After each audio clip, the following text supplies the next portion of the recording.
오늘 우리에게 주시는 하나님 말씀은 사도행전 5장 22절에서 32절의 말씀입니다. 신약성경 194면에 있습니다.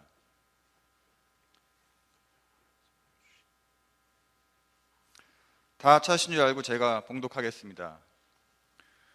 부하들이 가서 옥에서 사도들을 보지 못하고 돌아와 이르되 우리가 보니 옥은 든든하게 잠기고 지키는 사람들이 문에 서 있으되 문을 열고 본즉 그 안에는 한 사람도 없더이다 하니 성전 맡은 자와 제사장들이 이 말을 듣고 의혹하여 이 일이 어찌 될까 하더니 사람이 와서 알리되 보소서 옥에 가두었던 사람들이 성전에 서서 백성을 가르치더이다 하니 성전 맡은 자가 부하들과 같이 가서 그들을 잡아왔으나 강제로 못함은 백성들이 돌로 칠까 두려워함이더라.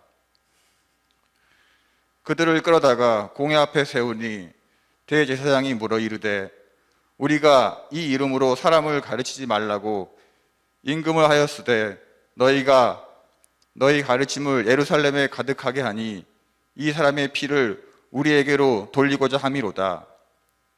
베드로와 사도들이 대답하여 이르되 사람보다 하나님께 순종하는 것이 마땅하니라. 너희가 나무에 달아 죽인 예수를 우리 사람의 하나님이 살리시고 이스라엘에게 회개함과 죄사함을 주려고 그를 오른손으로 높이사 임금과 구주로 삼으셨느니라. 우리는 이 일의 증인이요 하나님이 자기에게 순종하는 사람들에게 주신 성령도 그러하니라 하더라.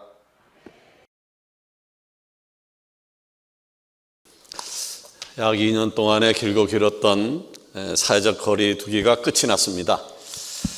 1등급 감염증으로 분류되었던 코로나 바이러스는 이제 2급으로 하향 조정이 되기 때문에 앞으로 코로나에 걸린다 해도 감기 정도로 취급을 하고요. 코로나 관련 치료 비용 지원도 끊기게 되어집니다. 본격적으로 일상으로의 복귀가 시작되어진 것입니다.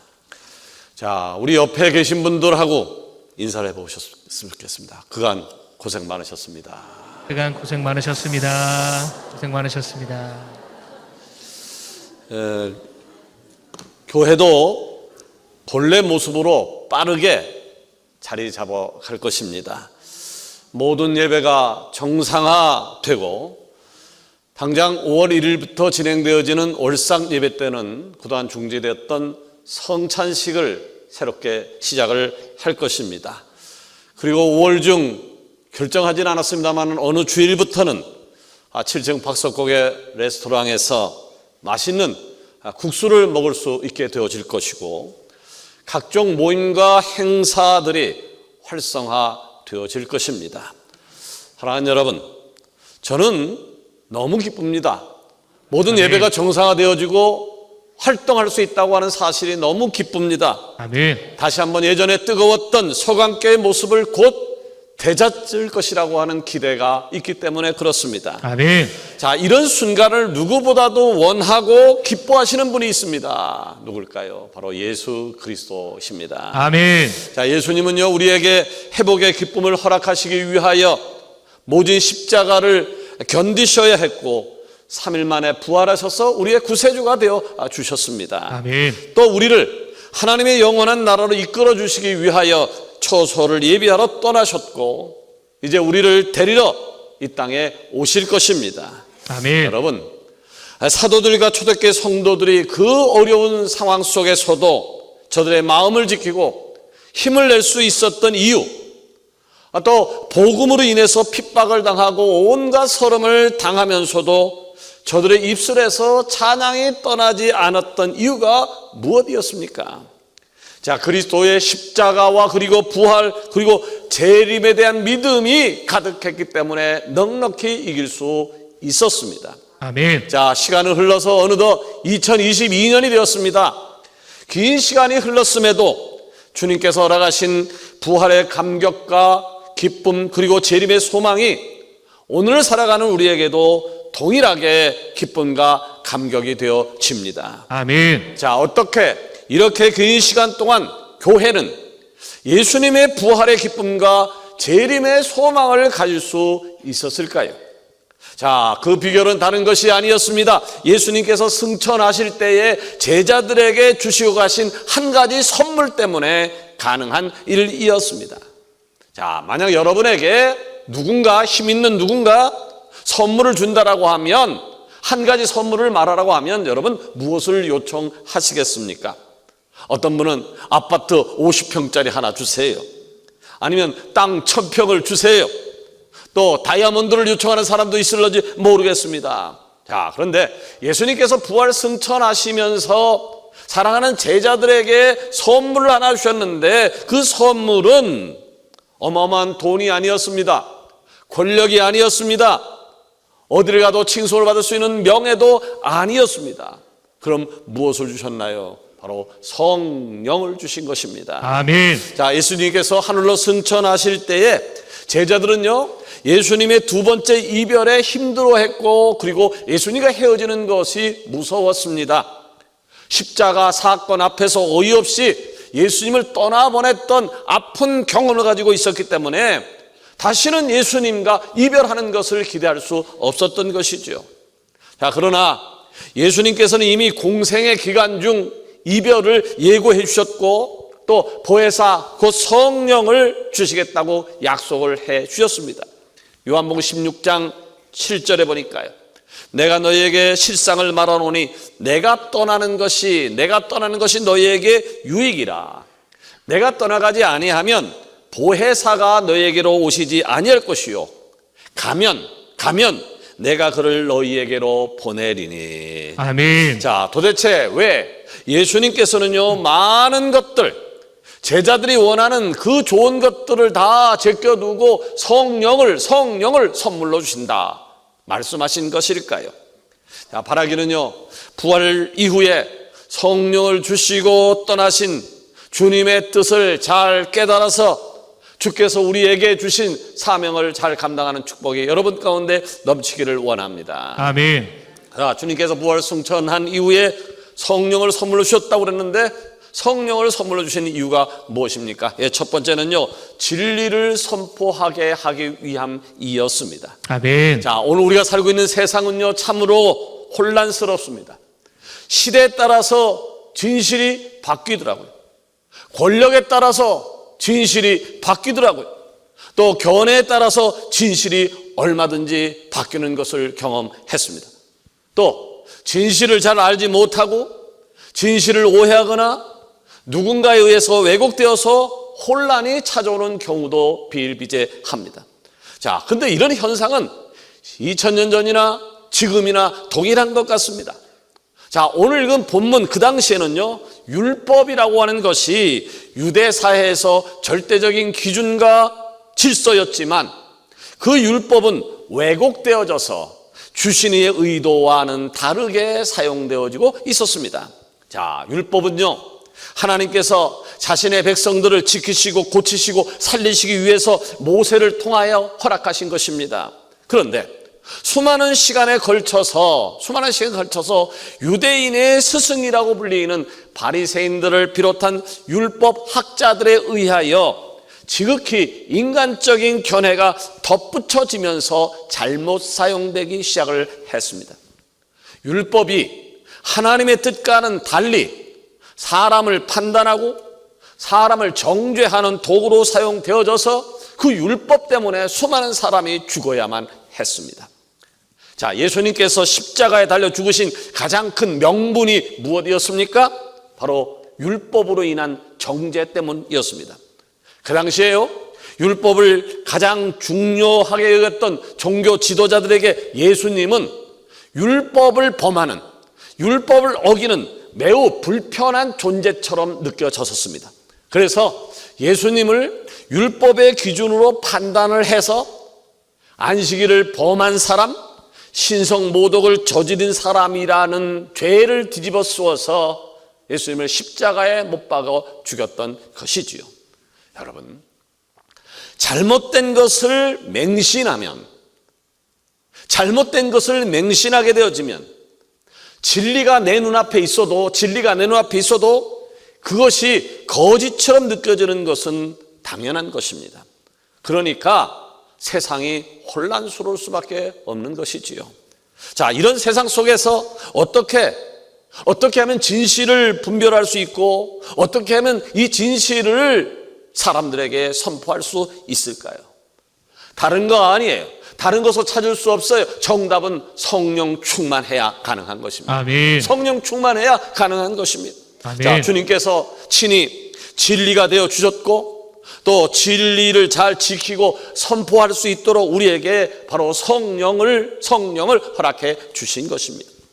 요한복음 14장 26절을 보세요.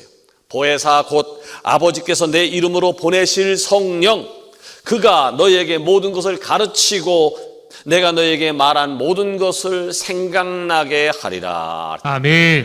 본문은요, 저들이 예수님의 부활 승천 사건 이후에 마가의 다락방에서 오순절 날에 성령을 받고 사도로 거듭난 뒤에 이야기가 전개되어지고 있습니다.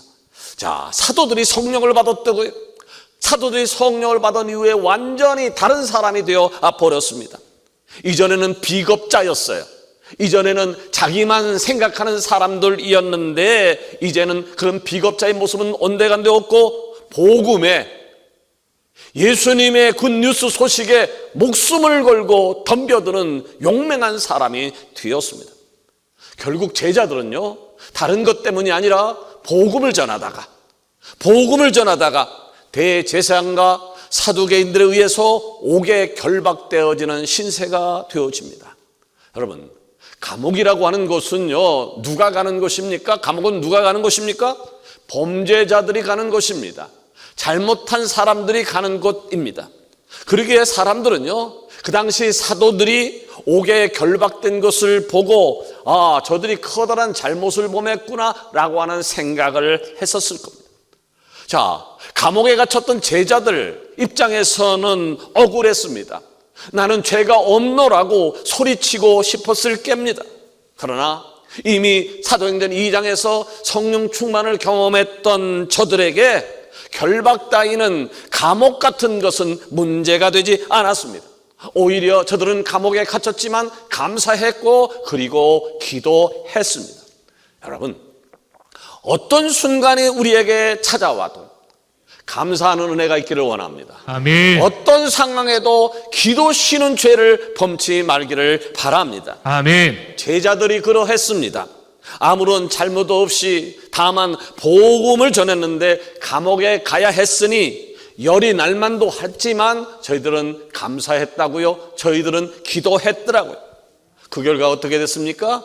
주님의 사자가 찾아왔고 그리고 옥문을 열었고 그리고 착고가 풀려주었고 또다시 한번 생명의 말씀, 진리의 말씀을 선포할 수 있는 기회를 갖게 되어진 것입니다. 아멘. 사랑하는 여러분, 우리가 사는 오늘도 진실이 왜곡되어지고 진리를 품고 사는 사람들이 오히려 핍박을 받습니다. 그러나 그 와중에도 그리스도께서 허락하신 성령의 충만함을 유지하기 위하여 애쓰는 축복이 오늘 2부 예배 드리는 여러분 가운데 있어지기를 원합니다. 아멘. 세상은요, 우리를 결벽하려 하고 세상은 우리의 입을 막으려 해도요, 성령님은 역사하실 것이고 아멘. 우리로 하여금 마땅히 전해야 될 복음이 전해지게 될 줄로 믿습니다. 아멘. 두 번째로 부활 승천하신 이후에 성령을 우리에게 선물로 주셨는데요, 성령을 선물로 주신 이유가 뭘까요? 그것은 세상의 능력이 아니라 하나님의 능력, 세상의 능력이 아니라 하나님의 능력이 내게, 우리 가정에, 우리 교회에 머물게 하기 위함이었습니다. 아멘. 약육강식이라고 하는 말이 있습니다. 약한 자는 강한 자에게 잡아먹히고 약한 것은 강한 것에 의해서 지배된다라고 하는 말이죠. 자, 오늘 읽은 본문의 시대에서는요, 로마라고 하는 나라가 세상을 쥐락펴락하던 시대였습니다. 이 시대는 약육강식, 힘의 논리가 곧 진리였습니다. 아주 강자의 위치에 있었던 로마는 당연하게 세상의 중심이었고 힘이 약한 나라들은 그들의 먹잇감에 불과했습니다. 그래서 약자들은 자연스럽게 힘에 대한 갈망을 가지고 있었고 강자들은 자신의 힘을 잘 유지하고 싶었습니다. 자, 우리가 살고 있는 이 세상도 별반 다르지 않은 것 같습니다. 강자들에 의하여, 많이 배운 사람들에 의하여, 많이 가진 사람들에 의해서 세상이 움직이는 것 같습니다. 그래서 사람들은 많이 가져야 하고 큰 힘을 손에 쥐어야만 한다는 생각으로 가득 차게 되어진 것. 그래서 모두들 힘을 키우려 혈안이 되어 있습니다. 자, 이런 상황이라면 다윗 왕 같은 힘을 가진 예수님을 기다렸던 유다 백성들의 마음이 어느 정도는 이해가 갈 듯 싶습니다. 그간 이스라엘 백성들이 힘이 없어서 얼마나 서러웠습니까? 힘이 없어서 얼마나 울었습니까? 하나님의 백성이라고 하는 사람들이 이방인들에 의해서 핍박을 당하는 삶이 아마 지긋지긋했을 것입니다. 하지만 예수님은 어떤 모습으로 이 땅에 오셨나요? 철저하게 종의 모습으로 오셨어요. 철저하게 섬기는 자의 모습으로, 어린 양의 모습으로 이 땅 가운데 오셨습니다. 아멘. 약육강식의 논리가 아주 팽배했던 당시에 예수님께서 마지막으로 제자들에게 주시고 간 것은 무엇이었나요? 저들을 해방시킬 군대였습니까? 아니면 재정적인 문제였습니까? 아니면 식량이었습니까? 아니었습니다. 예수님께서 제자들에게 주신 선물은 눈에 보이는 세상의 힘이 아닌 바로 성령이었습니다. 아멘. 자, 세상 사람들의 눈에는 성령이 무엇인지 관심이 있었을까요? 성령에 대해서 세상 사람들이 관심이 있었을까요? 성령이 밥 먹여주는 것도 아니고 성령이 칼과 가난 같은 생명의 이로부터 지켜주는 것도 아니었는데 말이죠. 그런데 왜 예수님은 제자들이 그렇게 원하는 군대를 주시든지 아니면 물질을 주시든지 그 어떤 것을 주셨으면 좋았을 법한데 왜 예수님은 아무도 알지도 못했고 아무도 원하지 않았던 성령을 선물로 주시고 하늘나라로 승천하신 것일까요? 이유는 분명합니다. 성령은 하나님의 능력이기 때문입니다. 아멘. 성령은 하나님의 능력이기 때문에 마지막으로 주신 선물이 바로 다른 것이 아니라 성령이었던 것입니다. 아멘. 자, 제자들의 모습을 보시자고요. 세상은 힘으로 저들을 결박했지만 복음을 전하는 저들에게 성령께서 찾아오시니 옥문이 열리게 되어진 것이고 능력이 임하니까 담대함에 주어진 것이고 아멘. 이에 하나님이 저들에게만 주신 사명을 감당할 수 있었던 것입니다. 아멘. 이에 저들이 소리칩니다. 그것이 30절 이하입니다. 너희가 나무에 달아 죽인 예수를 우리 조상의 하나님이 살리시고 이스라엘에게 회개함과 죄사함을 주시려고 그를 오른손으로 높이사 임금과 구주로 삼으셨느니라. 우리는 이 일의 증인이요 하나님이 자기에게 순종하는 사람들에게 주신 성령도 그러하니라. 아멘. 제자들의 모습을 보세요. 달라졌습니다. 비겁자 제자의 모습은 찾아볼 수 없고 성령에 의해서 지배되어지는, 성령에 의해서 움직이는 모습을 제자를 통해서 볼 수 있게 되어진 것입니다. 아멘. 세 번째로 부활 승천한 이후에 성령을 선물로 주신 이유가 뭘까요? 그것은 바로 씨를 뿌려서 열매를 맺게 하기 위함이었습니다. 행복을 그리는 철학자, 세계적인 독립부여 전문가이자 베스트셀러 작가 겸 만화 예술가인 앤드루 매투스라고 하는 사람은요, 이런 말을 남깁니다. 나의 삶에서 내가 이루었던 것들을 살펴보십시오. 그것은 지금까지 내가 했던 노력에 대한 결과입니다. 또 지금 내가 가진 것들을 쭉 세어보십시오. 그것이 당신이 평생 동안 심은 씨앗들의 열매입니다. 당신은 지금 무엇을 열매 맺고 있으신가요? 여러분, 내가 그리스도인이잖아요. 내가 하나님의 백성이잖아요. 그러면 하나님의 백성인 내가 맺어야 할 열매, 내가 맺어야 할 열매는 무엇일까요? 자, 본문에 제자들이 심고 있는 씨앗에 대한 답이 있습니다. 30절에 너희가 나무에 달아 죽인 예수를 우리 조상의 하나님이 살리시고 이스라엘에게 회개함과 죄사함을 주시려고 그를 오른손으로 높이사 임금과 구주로 삼으셨느니라. 아멘. 자, 베드로와 사도들은요, 성령을 받았어요.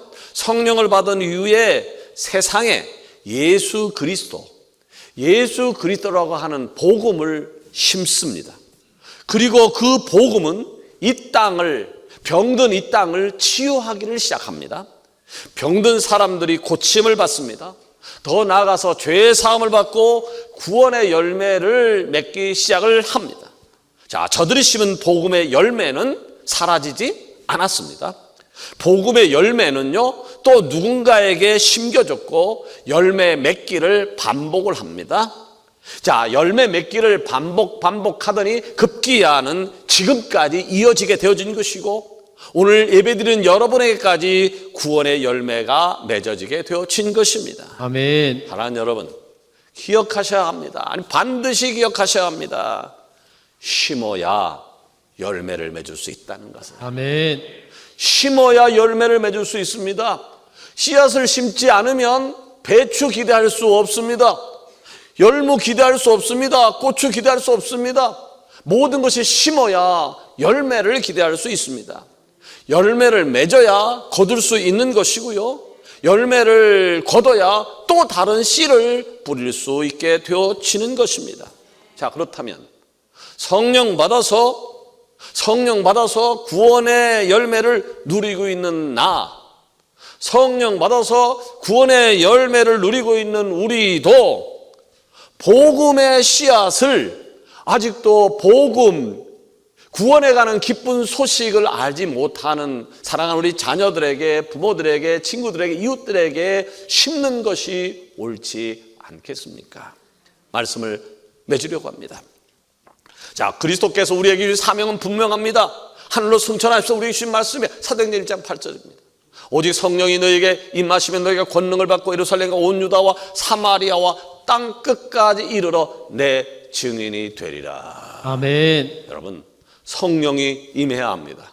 그리고 성령을 받아야 합니다. 아멘. 성령 받아야 권능이 임하는 것이고 성령을 받아야 역사의 증인으로 내가 남을 수 있기 때문입니다. 바라기는 예수 그리스도의 부활 승천 이후에 성령을 허락하신 이유, 성령을 우리에게 주신 이유를 분명히 깨달아 복음의 귀한 열매가 다른 사람이 아니라 여러분을 통해 맺어지는 축복이 있어지기를 오늘도 역사하시는 부활하신 예수 그리스도의 이름으로 축원합니다. 네. 기도하십시다.